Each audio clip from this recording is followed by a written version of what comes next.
Sa bawat henerasyon, may isang babaeng tumatayo para sa katarungan. Isang babaeng handang ipaglaban ng bayan, kahit ang kapalit ay sariling buhay. Siya ang reyna ng kalawakan, tagapagtanggol ng mga naaapi.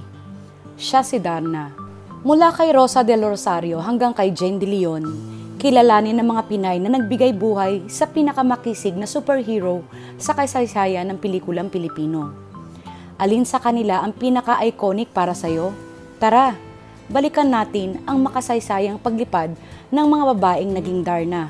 Isa si Darna sa pinakamatibay na simbolo ng lakas, tapang at kabayanihan ng kababaihan sa kulturang Pilipino. Mula pa noong dekada 50 hanggang sa makabagong panahon, iba't ibang mukha na ang nagbigay buhay sa superhero na ito. Lahat ay may sari-sariling kwento at alindog.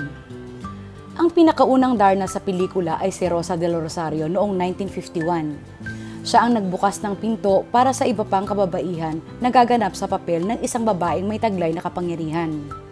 Sa kanyang bersyon, ang Darna ay simple ngunit makapangyarihan. Nagbigay ng inspirasyon sa mga kabataang babae na maging matatag.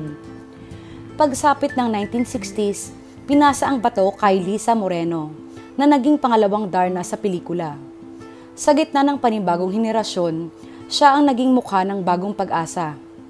Sinundan siya nina Eva Montes, Gina Pareño at si Vilma Santos na naging pinakamaraming ulit na Darna, 4 na beses. Ibang klase si Vilma Santos. Mula sa pagiging teen star, unti-unti niyang hinubog ang imahe ng isang matatag at matapang na Filipina.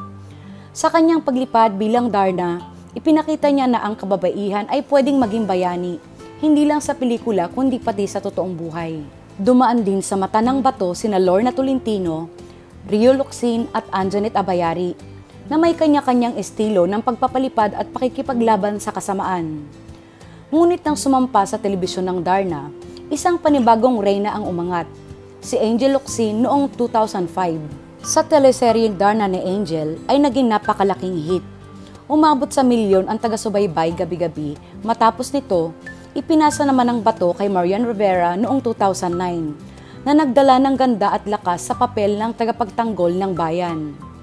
Sa makabagong panahon, si Jane de Leon ang napili upang magmana ng bato bilang bagong Darna ng 2022. Baguhan man sa superhero genre, pinatunayan niyang kaya niyang panindigan ng papel na ginampanan ng mga nauna sa kanya.